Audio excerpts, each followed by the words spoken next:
नाजूक पाकळ्या किती सुंदर असतात, असाव्यातही रंगीत कळ्या रोज उमलतात. नजरेत भरणारी सर्वच माणसं हृदयात भरतात. राहणारी तुमच्यासारखी माणसं फारच कमी असतात. तुम्ही आम्हाला या कार्यक्रमात प्रमुख पाहुणे लाभले. श्री पीडी घुगे सर यांना मी विनंती करते की त्यांनी आपले मत व्यक्त करावे.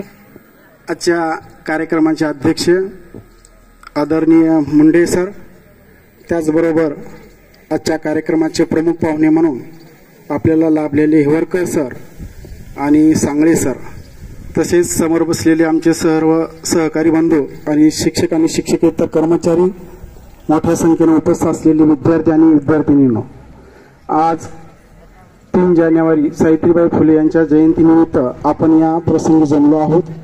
अनेक विद्यार्थ्यांनी आपापल्या पद्धतीने मनोगत व्यक्त केलेलं आहे. मी पण एका गाण्याच्या माध्यमातून सावित्रीबाई फुले यांच्या कार्याचा थोडक्यात आढावा घेणार आहे. त्यानंतर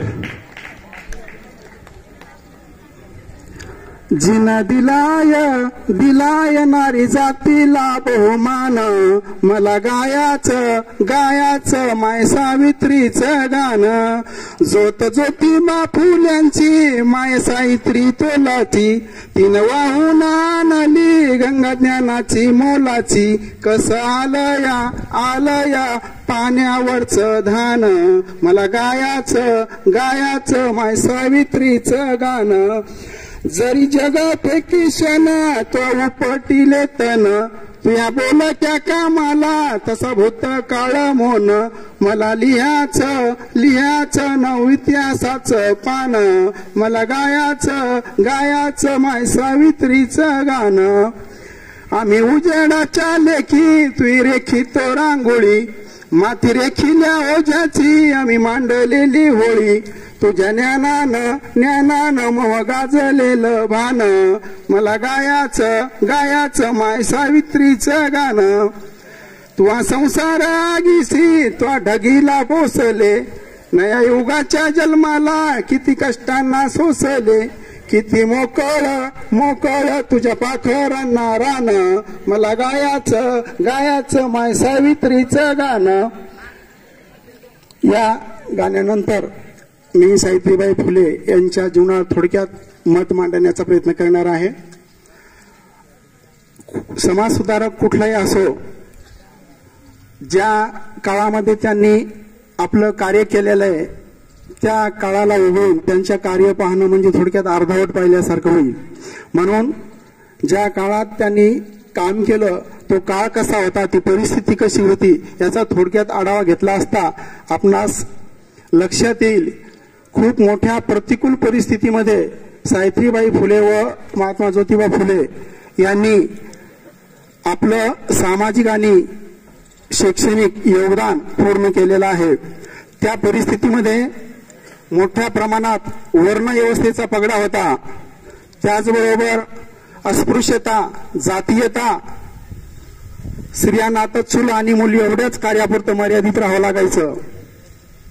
त्याचबरोबर बालविवाह पद्धती, सतीची प्रथा, अशा पद्धतीने अनेक चाली, रीती, रूढी, परंपरा, धर्माचा पगडा, अशा पद्धतीने ती परिस्थिती होती. अशा बिकट परिस्थितीमध्ये, प्रतिकूल परिस्थितीमध्ये, एवढा समाजाचा विरोध असताना सुद्धा, वर्ण व्यवस्थेचा एवढा पगडा असताना सुद्धा सावित्रीबाई फुले आणि महात्मा ज्योतिबा फुले या दाम्पत्याने खूप मोठ्या प्रमाणात सामाजिक परिवर्तनाची घडी बसवली. ही आपणासाठी खूप मोठी मोलाची देणगी आहे. त्या काळामध्ये आपण पारतंत्र्यात होतो, गुलामगिरीत होतो.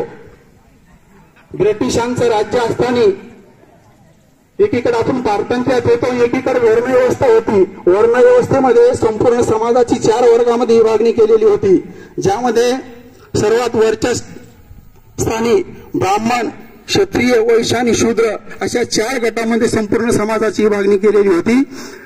या वर्णव्यवस्थेनुसार सगळ्यात शेवटच्या शूद्र गटामध्ये जो समाज येत होता, ज्या वर्गात जे लोक येत होते, या लोकांना कुठल्याही प्रकारचा शिक्षण घेण्याचा, आपलं मत व्यक्त करण्याचा, सार्वजनिक ठिकाणी सहभागी होण्याचा अधिकार नव्हता. अशाही परिस्थितीमध्ये एका महिलेनं, शूद्र गटातील महिलेनं समाजासमोर येऊन रूढी, प्रथा, परंपरा झुगारून समाजाला न्याय देण्याचं काम, मुलींच्या शिक्षणासाठी प्रयत्न करणं, मुलींना नव्या दिशा देण्याचं काम त्या पद्धतीनं केलं. ही साधी सोपी सरळ तेवढी गोष्ट नव्हती. या परिस्थितीमध्ये 1840 मध्ये महात्मा ज्योतिबा फुले यांच्यासोबत सावित्रीबाई फुले यांचा विवाह झाला. विवाह प्रसंगी त्यांच्या वयाचा जर विचार केला तर सावित्रीबाई फुले यांचं वय फक्त 9 वर्षे आणि ज्योतिबा फुले यांचं 13 वर्षे. ज्या वयामध्ये आपण खेळतो बागडतो, कुठल्याही प्रकारची सामाजिक, राजकीय, धार्मिक, शैक्षणिक कुठल्याही प्रकारची जाणीव नसते, अशा परिस्थितीमध्ये त्यांचं लग्न झालं. कुटुंबाची, संसाराची जबाबदारी त्यांच्यावर पडली आणि एवढी जबाबदारी असून सुद्धा समाज परिवर्तनाचं ध्येय त्यांनी मुळाशी बाळगलं. समाज परिवर्तन, त्याचबरोबर शैक्षणिक जागृती, रूढी, प्रथा, परंपरा यांच्या विरोधात काम करण्याचा त्यांनी अट्टहास धरला आणि दोघांनी बी सावित्रीबाई फुले यांनी सुद्धा त्यांच्या खांद्याला खांदा लावून बरोबरीनं काम केलं. त्याचबरोबर हे काम करत असताना मोठ्या प्रमाणात समाजकंटकांनी त्यांना विरोध केला.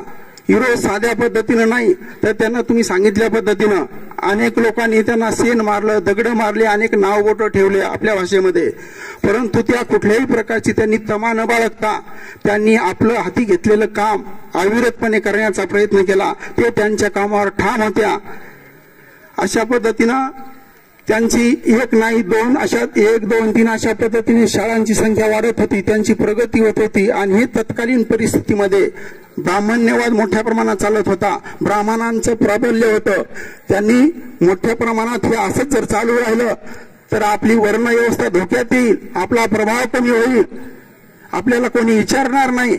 अशा परिस्थितीमध्ये हे महात्मा ज्योतिबा फुले आणि सावित्रीबाई फुलेचं कार्य जर चालू राहिलं तर आपल्याला किंमत राहणार नाही. म्हणून त्यांनी ज्या पद्धतीनं विरोध करता येईल त्या पद्धतीने विरोध करण्याचा प्रयत्न केला. अनेक प्रकारचे त्यांना नाव ठेवले. एवढंच नाही तर महात्मा ज्योतिबा फुले यांचे सहकारी पंथोजी तथ्य नावाचे त्यांचे ब्राह्मण समाजाचे सहकारी होते. त्यांनी महात्मा ज्योतिबा यांनी दुसरीची शाळा काढली तर त्या शाळेमध्ये पंथोजी तथ्य शिक्षक म्हणून त्यांनी काम केलं. आणि ब्राह्मण समाजाने तो आपल्या समाजाचा असताना या महात्मा ज्योतिबा फुले शूद्र गटात येणाऱ्या या सहकार्यासोबत तो त्यांच्याबरोबर काम करतो, अध्यापनाचं काम करतो.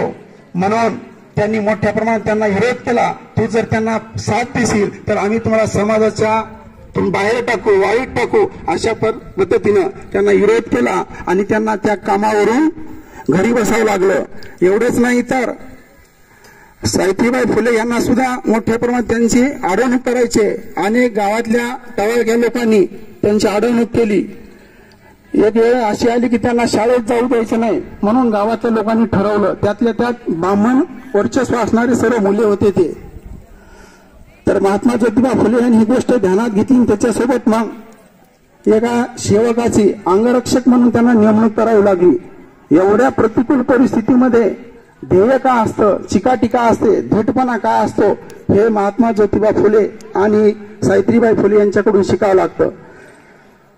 त्याचबरोबर सावित्रीबाई फुले यांनी काम करत असताना ज्या लोकांना दिवसा वेळ मिळतो, ज्या महिलांना दिवसा वेळ मिळतो त्यांनी दिवसा शिकवणी दिली, दिवसा अध्यापनाचं काम केलं. आणि जे लोक दिवसा शेतामध्ये काम करतात, ज्याच्या त्याच्या पद्धतीने मोलमजुरी करतात, अशा लोकांना सुद्धा शिक्षणापासून वंचित राहू नये म्हणून त्यांच्यासाठी स्वतंत्र रात्रशाळा चालू केली. आणि रात्रीच्या वेळी सुद्धा यांनी जास्तीत जास्त लोकांसाठी वेळ दिला, लोकांना साक्षर करण्याचा प्रयत्न केला. तर हे यांच्या शैक्षणिक कार्याचा आढावा घेत असताना यांचं कार्य एवढ्यावर थांबलं नाही तर याच्याही पुढे जाऊन त्यांनी एका अनाथ आश्रमाची स्थापना केली. या अनाथ आश्रमामध्ये त्यांनी समाजामधले जे गोरगरीब लोकांचे मुलं आहेत, जे निराधार आहेत, जे अपंग आहेत, पंगू आहेत, अशा सर्व मुलांना एकत्र केलं आणि त्यांना त्यांचं संगोपन करणं, त्यांचं पालन पोषण करणं, त्यांना खाऊपिऊ घालणं, त्यांचे कपडे धुणं, आंघोळ घालणं, ही सगळी जबाबदारी त्यांनी उचललेली होती. त्याचबरोबर बालहत्या प्रतिबंधक कार्याची त्यांनी बालहत्या प्रतिबंधक गृहाची त्यांनी स्थापना केली. तत्कालीन परिस्थितीमध्ये बालविवाहाची पद्धत होती. बालविवाहाची पद्धत किती जाचक होती तर अति कल्पनेच्या बाहेर ही बालविवाहाची पद्धत जाचक होती. किती लहान वयात लग्न लावायचे, तर आपल्या डोक्यात सुद्धा येणार नाही इतक्या लहान वयात लग्न लावून दिलं जायचं. जसं की समजा अगदी 2 महिने 1 महिन्याच्या मुलीचं लग्न 4 महिने 6 महिने झालेल्या मुलाशी लावायचं, किंवा जन्माला येण्याच्या अगोदरच पोटाला टंक लावायचं, पाळण्याला बाशिंग बांधायचं. अशा पद्धतीनं अनेक जाचक प्रथा तत्कालीन परिस्थितीमध्ये होत्या. त्याचबरोबर बहुपत्नी विवाह त्या परिस्थितीमध्ये होता. बहुपत्नी विवाह म्हणजे एक पती आणि अनेक महिलेशी तो विवाह करायचा, अनेक बायकांशी तो विवाह करायचा. आणि त्या काळामध्ये सतीची प्रथा होती. काही कारणानं प्लेगची साथ असेल, अनेक साथीचे रोग असायचे. त्या साथीच्या रोगामध्ये तो काही कारणानं तो मनुष्य वारला, तो मुलगा वारला, तो पती वारला, तर तेवढ्याही बायकांना विधवा म्हणून जीवन जगावं लागायचं. अशी महाभयंकर जाचक आग तत्कालीन परिस्थितीमध्ये होती. त्याचबरोबर कालांतराने ही सतीची प्रथा बंद झाली, विधवांची संख्या वाढू लागली. मोठ्या प्रमाणात लोकांच्या चुकीच्या वागण्यामुळे अनेक विधवांना या गोष्टीला सामोरं जावं लागायचं. अनेक विधवांना अपत्य जन्माला आल्याच्या नंतर त्यांच्या संगोपनाचा प्रश्न उभा राहायचा. म्हणून याच्यासाठी त्यांनी स्वतंत्र अनाथ आश्रमाची स्थापना केल्याच्या नंतर त्यांनी त्या अनाथ आश्रमामध्ये ब्राह्मण स्त्री काशीबाई नावाची एक स्त्री होती, विधवा स्त्री, आणि त्या विधेला एक मुलगा होता. तोच मुलगा त्यांनी स्वतःचा पुत्र म्हणून दत्तक घेतला. कालांतराने त्यांच्यावर त्यांचं संगोपन केलं, त्याच्यावर संस्कार केले, आणि संस्कार केल्याच्या नंतर तो मोठा झाला. त्याचं नाव यशवंत ठेवलं. एवढंच नाही तर त्याला सुद्धा आपल्या जातीचा धर्माचा असं कुठल्याही प्रकारचं लेबल न लावता पुण्यामध्ये हडपसर समाज आहे, एक एरियाचं नाव सुद्धा आहे आणि समाज सुद्धा आहे. त्या समाजातील एका राधाबाई मुलीचं त्यांचं लग्न लावलं. म्हणून त्यांनी त्या काळामध्ये जातीपाती धर्मपंथ वंश या कुठल्याही गोष्टीत अडकून न पडता समाजामध्ये परिवर्तन घडवून आणण्यासाठी स्वतःपासून सुरुवात केली. अशा पद्धतीने त्यांच्या कार्याचा मोठ्या प्रमाणात उल्लेख आपल्याला करता येईल. अनेक प्रकारची त्यांनी कार्य केलेले आहेत. अशा शाळा महाविद्यालयामध्ये हे कार्यक्रम घेण्याचे जो उद्देश आहे तो खऱ्या अर्थानं साध्य झाला पाहिजे. याच्यामधून तुम्ही जास्तीत जास्त संख्येने इथं आलं पाहिजे, बोललं पाहिजे. त्यांनी किती प्रतिकूल परिस्थितीमध्ये किती अन्याय अत्याचार सहन करत जी कामं केली, आणि त्याच्यापेक्षा आपण किती आता सुसज्ज सगळी साधन सामग्री उपलब्ध आहे, किती अनुकूल काळ आहे, शासनाच्या किती योजना आहेत. अशा सगळ्या सोयी आणि सुविधा असताना सुद्धा आपण त्यांच्या तुलनेत किती मागं पडतो याचा विचार करण्याची आज गरज आहे. आज साधारणतः 9 वर्ष आणि ज्योतिबा फुले यांचं 13 वर्ष वय होतं त्यांच्या लग्नाचा जर विचार केला तर, आणि त्या पिरियडमध्ये त्यांनी त्या परिस्थितीमध्ये त्यांनी समाज सुधारणेचा विचार केला. आजच्या कार्यक्रमाच्या निमित्तानं मी आपल्याकडून एवढीच अपेक्षा करतो, त्यांनी समाजाचा देशाचा विचार केला. याच्या निमित्तानं आपण फक्त आपल्यात कशी सुधारणार एवढा जर विचार केला तर खऱ्या अर्थानं आजच्या कार्यक्रमाचं सार्थक होईल. एवढं बोलून मी माझं 2 शब्द संपवतो. जय हिंद जय महाराष्ट्र.